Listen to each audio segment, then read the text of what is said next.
Welcome to the September Maythorn Monthly. Seem to be emerging from a bit of a hole. We made a hole in the wall here, but you'll have to find out why in future months, because we're only just starting work here at my Wallasey house. And this month's videos have spent a little time in this house for various reasons. First of which was to give these Rode microphones a test, make sure they're all working okay before we take them out in the field. So back at the beginning of September, I was sitting in the dining room, living room area and talking to myself as usual. Now I've got two of the Rode mics, RODE, in case you wondered.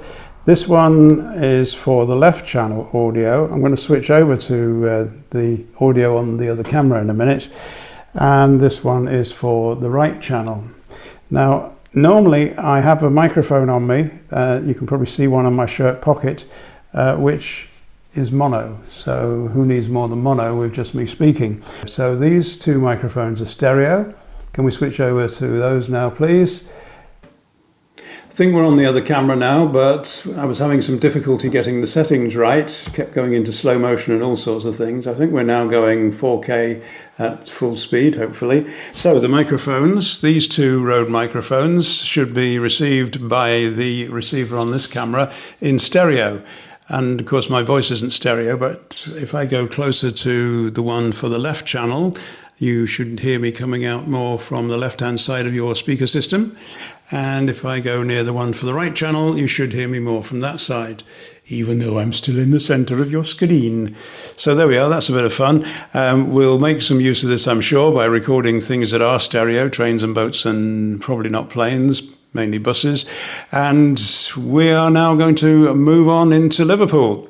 Now, I had a viewer to my YouTube channel who watched the Crosby Beach video and said, why didn't you get off at Waterloo and take a picture of the blue plaque on the wall, Marine Terrace, where the house where the captain of the Titanic lived? Well, that's a single shot, but I thought, yeah, Titanic's a good idea. It's a part of Liverpool's history. Let's head into town and go into the museums. There's so many of them, we had to find the right one where the Titanic was hiding. So from Hall Road, where the statues are, down through Brundlesands and Crosby, and this is Waterloo Station, where we need to get off to find this plaque. The captain lived on Marine Crescent, which overlooks Crescent Gardens and then the Marine Lake.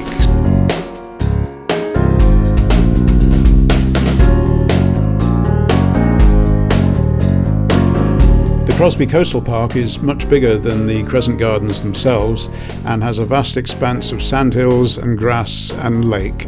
And that's where all the public head to. There are refreshment facilities here, an old toilet block's been turned into a coffee shop, and it's definitely the place that the public want to go.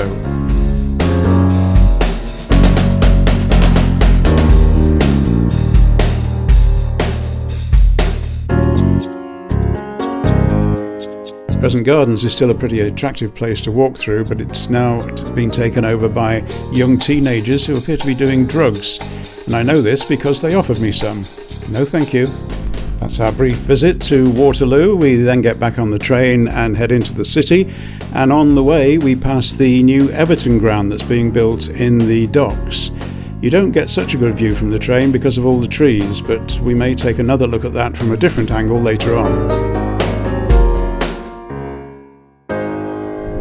So we're in the centre of Liverpool in the dock area with the Liver buildings that way and the Albert Dock that way, and we've come to the museum area. Well, actually there's a few museum areas, but the main ones are down here on the waterfront, and we're going to have a look at two of them today. One of them is the Maritime Museum, which is again that way.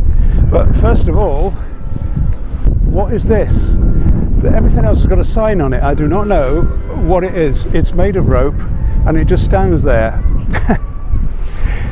I'll have to look that one up, I think. Turns out if I'd looked a bit harder I would have found the sign. It was strapped to the railings. There's a few other relics lying around here, but we head across to the Maritime Museum where we'll find the exhibition for the Titanic.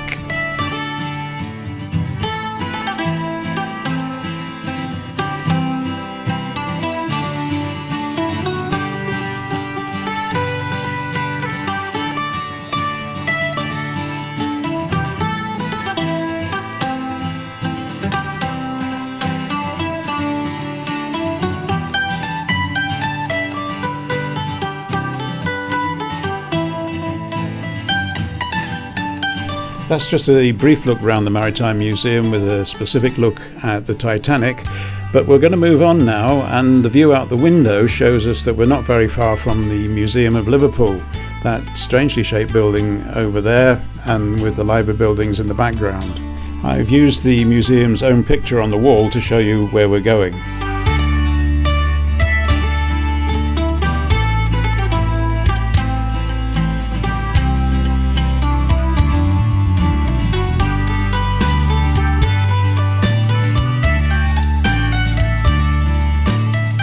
The museum has got the locomotive The Lion, which was featured in the 1953 film The Titfield Thunderbolt, and appropriately overhead from there is the Liverpool Overhead Railway, which was a thing when I first moved to Liverpool at the age of 10. Even though it had just shut down then, it was quite a thing. It was called the Docker's Umbrella.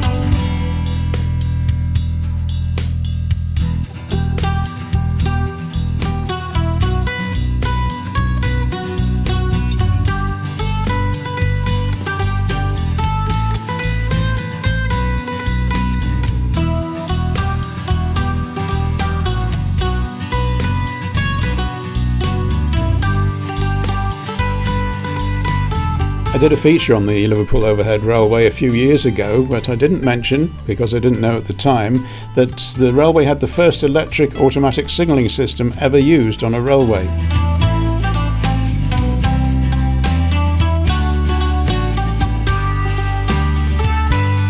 There's a lot more to see in the Museum of Liverpool, well worth paying a visit. I'll mention just a couple more things pertinent to the area. Mersey Beat, of course, and particularly the Beatles, they're well covered here, and there's some classic album covers from people like Scylla. And of course the Grand National is another well-known event from this area, taking place at Aintree, which is just up the railway line from Liverpool Central.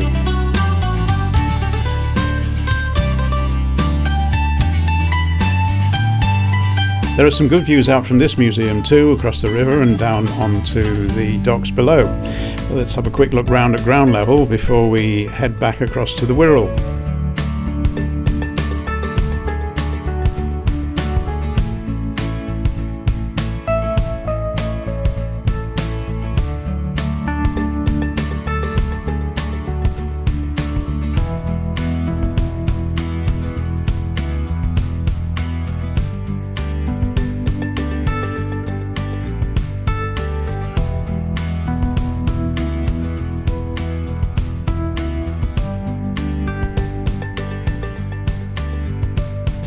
Using a rather ancient map to show the journey we're about to make and the choices that we now have.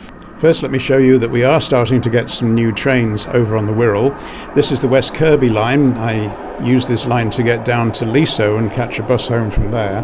And this is one of the first trains I've seen on the Wirral line.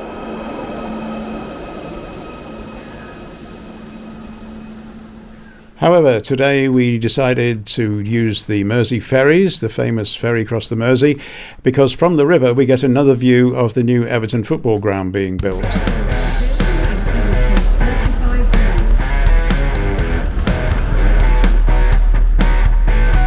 Well, here we are again, about to take another journey on a train.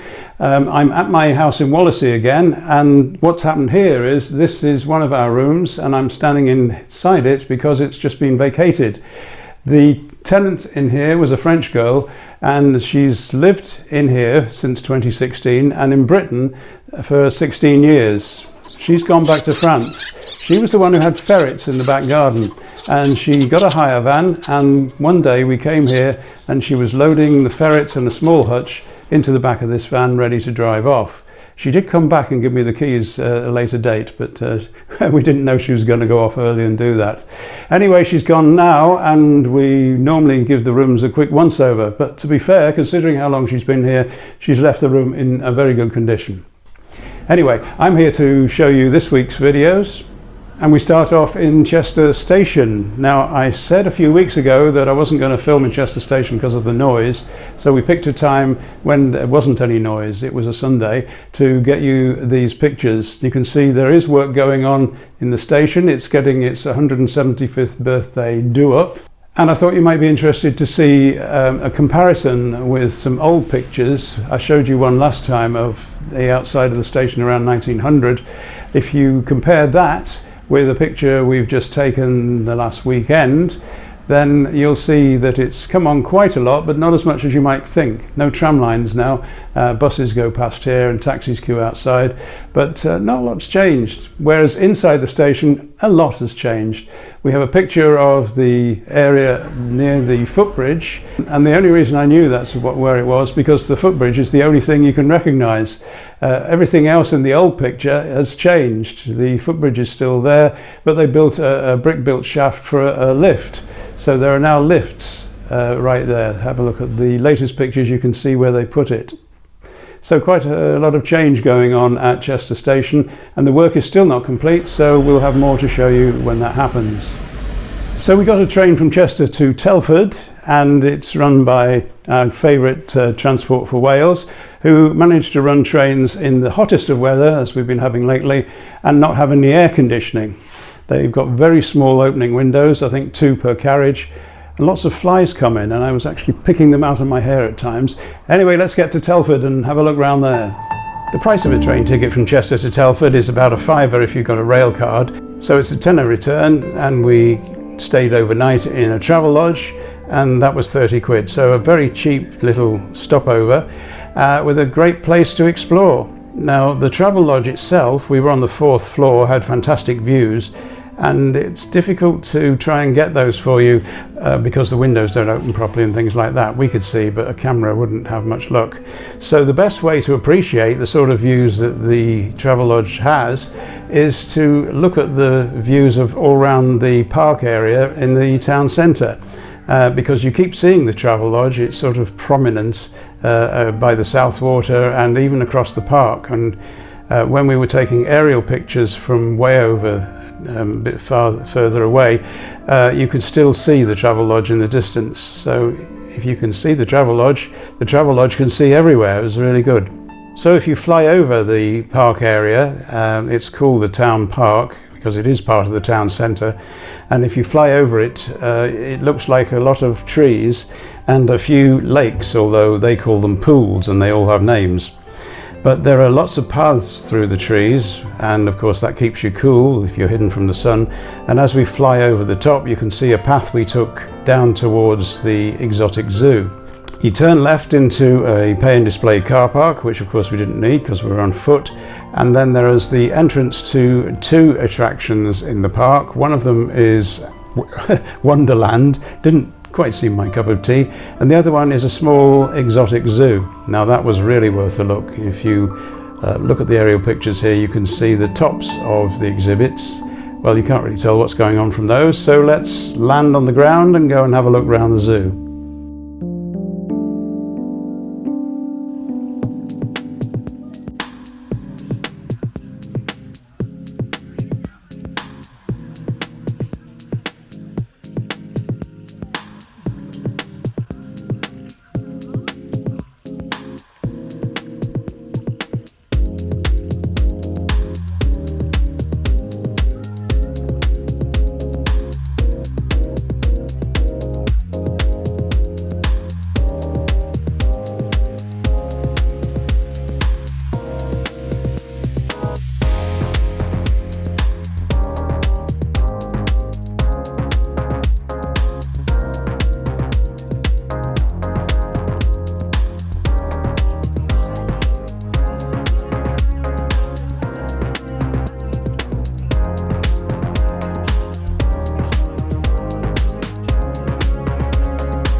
Hello again. All my rooms have easy chairs, so I've taken advantage of this empty room having one, and I'm sitting here talking to you while we're showing you pictures. And after the zoo, I think the next thing to see is the general park area with all the pools, lakes, whatever you like to cool them. Well, they were certainly cooling anyway. You have a look at this one where the adults were keeping nice and cool because they had covers that they could sit under, and the kids were keeping nice and cool by splashing around in water.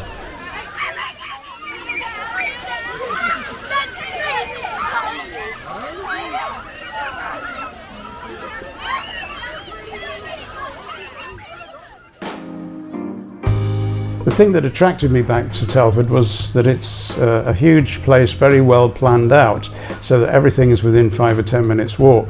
There's a huge shopping centre, there's restaurants, there's, let me see, a library, a skate park, there's an ice rink, bowling alley. Oh, I can't think of all the things, but the pictures will show you exactly what's there. And of course, loads of pubs and restaurants that we managed to frequent. One of the pubs where we had some food is actually, I think it was called the Reeking Giant, is actually a Hungry Horse, which is a Greenham King pub. And I have the Greenham King app on my phone, so we were just able to walk in there and place our order on the phone, and it was delivered to us. Just like Wetherspoons. We also tried the Wetherspoons. There's a Wetherspoons around the side of the shopping centre. Now, the thing about Telford Shopping Centre is you need to go through it to get back to the station, or from the station even. And at night it shuts down, just like any normal in-town shopping centre. By about 5 or 6 o'clock it's starting to close. So the way to get round that, and of course I've said before that Telford's great because you never actually have to be crossing roads and things, but once the shopping centre's closed you can no longer cross over the top of the roads inside it. Just to the right of the entrance that the Travelodge is near, there was a staircase going down to the road, and then if you get to the bottom of the stairs and look up, you can see the shopping centre where it goes over the road. Unfortunately, they didn't find a way to keep at least a passageway open to go across the top, so we had a bit of stair climbing to do. We also had to use that route to get to Wetherspoons because that also requires the shopping centre to be open if you're to do it all on one level. We spotted a hot air balloon over the park, and other people started to spot it too, but we couldn't see whose it was until we followed it as it flew over the International Centre, and it was definitely in Virgin colours, but which Virgin company, we don't know. This map view of the park shows some of the pools, and then there's the satellite view which shows the same thing, only the pools look really dark. However, this is what it looks like from our eye in the sky, and by the way, if you prefer Premier Inn to Travelodge, it's the building to the left of Travelodge in the picture.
So a pat on the back for the town planners here, as Telford is extremely well designed. You can definitely leave your car at home, perhaps even forget about owning a car altogether. They are expensive to run these days. So the kids get plenty to do, the adults have got plenty to do, there's plenty of places to eat and drink, there's a big shopping centre, and there are places to stay if you want to come and visit. And whether you're in the Travelodge or the Premier Inn, this is right outside your window.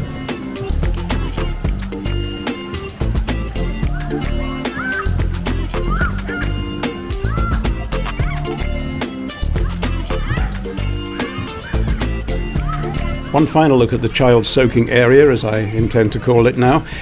This is just as it starts to go dark and you start to see the colours in the lights under the fountains. And that's all from Telford. Hope you enjoyed it.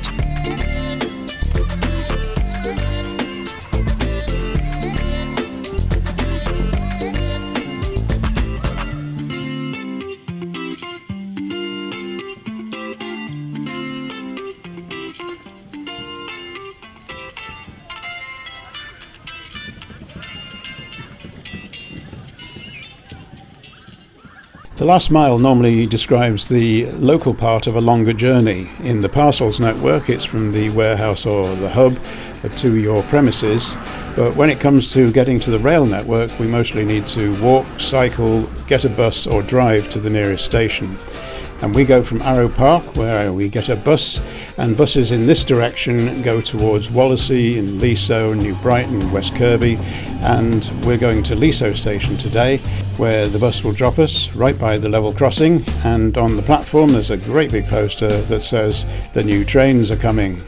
And that's true, because here's one now.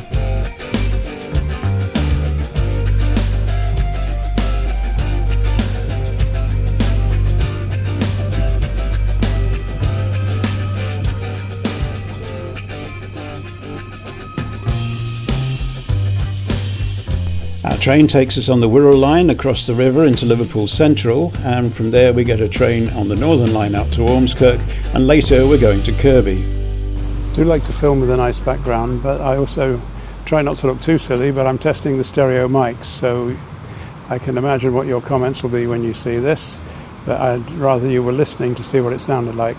I've actually spoken to you from this spot before. You may remember there was a hairdresser's just across the road. It's still there.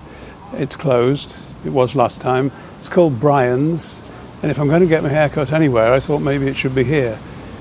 I suppose I can't wait much longer. I really should try and get something done with this mop. Well, today I'm going to talk about stations, new stations in our region, particularly Merseyrail stations. And we've already covered a few years ago Maghull North, which appeared while I wasn't looking. So I've been looking out for Kirkby, Headbolt Lane, which is a new station opening this year, and I've been out to see how that's getting on. At the moment you travel on the train to the old Kirkby station and you can just see the tracks heading off towards the new station. Now they were taken up for a while, but that's all been done now.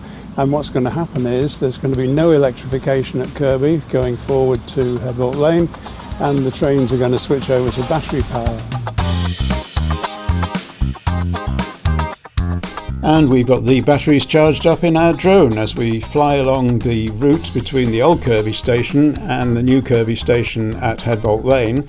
It crosses over the main A506 county road, and as you do that you can see the station site just ahead on the left.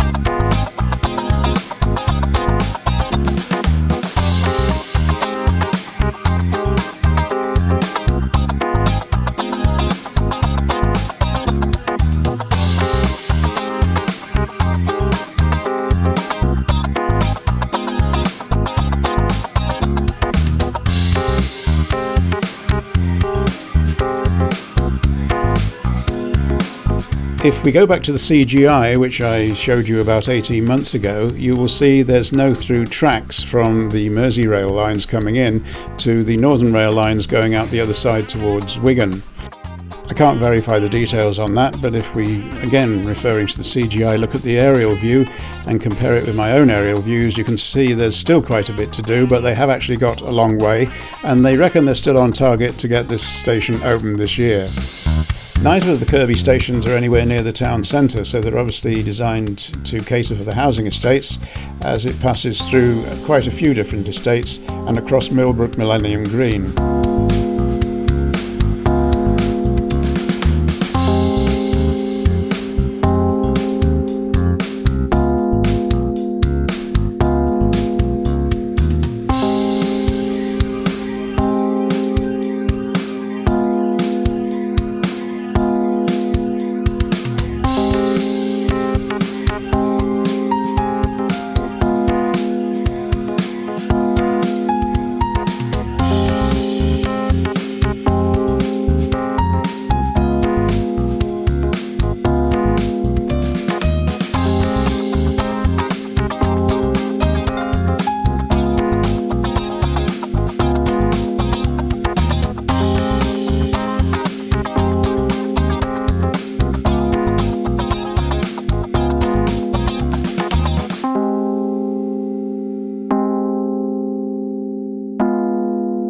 Time to head back to the Wirral. Just in case you've not seen enough views of the Everton ground being built, there's another one behind me. I'm by Wallasey Town Hall and looking back across the river. I've got the stereo mics on, but only one of them. And if I press the right button, I'll be on your left and right channels. And if I haven't, well, I'll just be leaning one way. Let's go back to the scene in Ormskirk Parish Church before. The reason for the stereo mics being where they are, and that was that we have our ears at a certain distance apart, so for the stereo sound to sound as good when you take it home, the microphones have to be the same sort of distance apart. And it appeared to work, as before I went home on the Ormskirk and Kirkby trip day, I stopped off at Sandhills, and I took another shot from there and then recorded some train noises, and they were in stereo. I was wearing the two microphones on my shirt, as you saw earlier, and I thought when I got the recordings home they sounded very realistic, and with my stereo headphones on they sounded more or less like they did when I was actually there.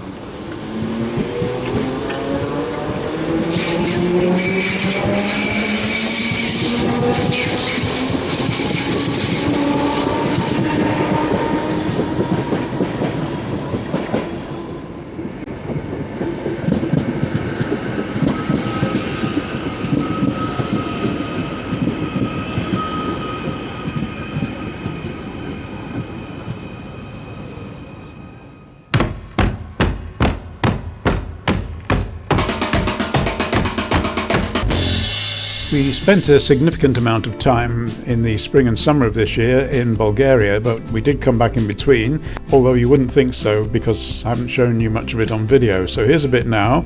This is Arrow Park, just across the road from us in May, and also in our own gardens outside our own block of flats, where there's laburnum and all sorts of other things that bloom at that time of year.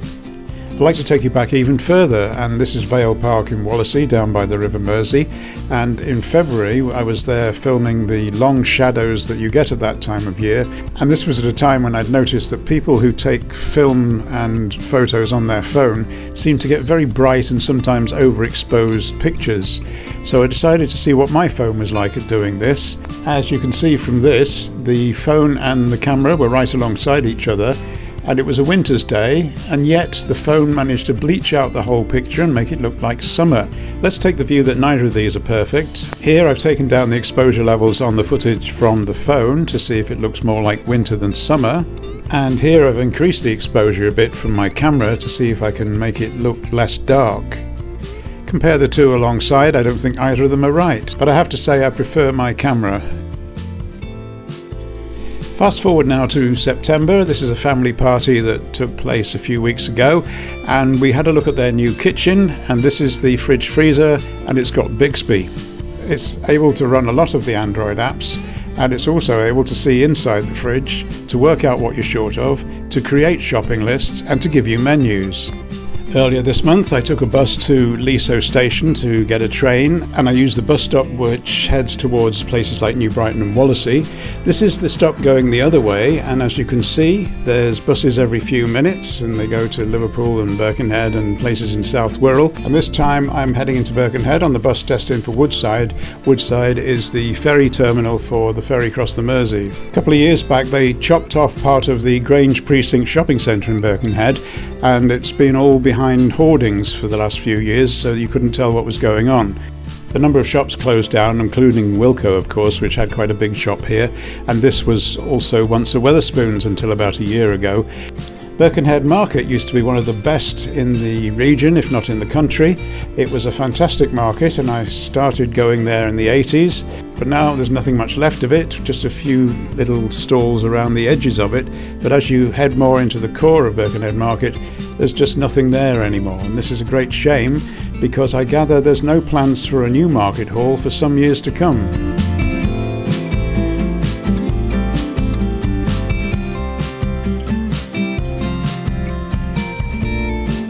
Going back to the shores of the River Mersey, where we were before in Vale Park, if we walk towards Birkenhead and we pass the old Guinea Gap baths, which I was surprised to find have survived all these years. I've known a few people who've swum in these baths quite a long time ago.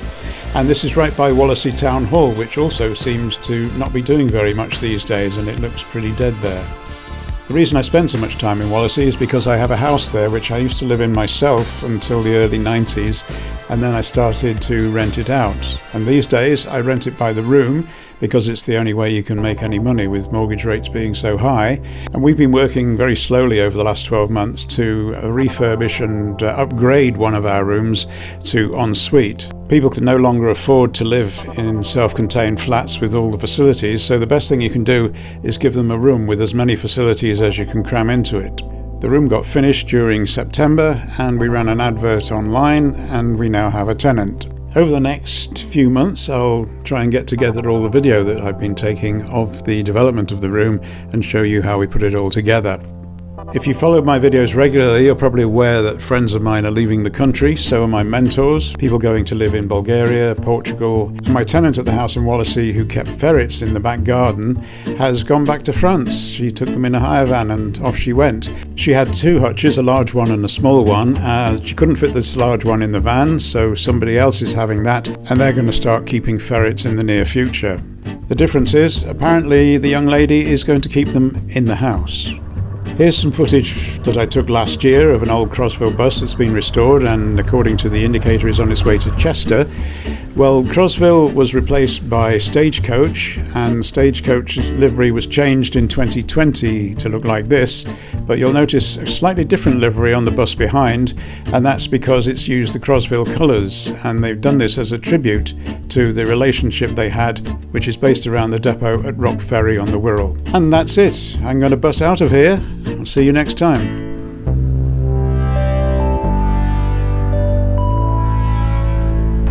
Well, the bus trip I went on got me to Warrington, courtesy of about 3 buses, and they say the sun always shines on the righteous, so that must be me today because it's been raining all day, it's been miserable, overcast, and yet here I am standing in front of IKEA and the sun's come out for me. And that is really it for the Maythorn Monthly this month. Have a nice day.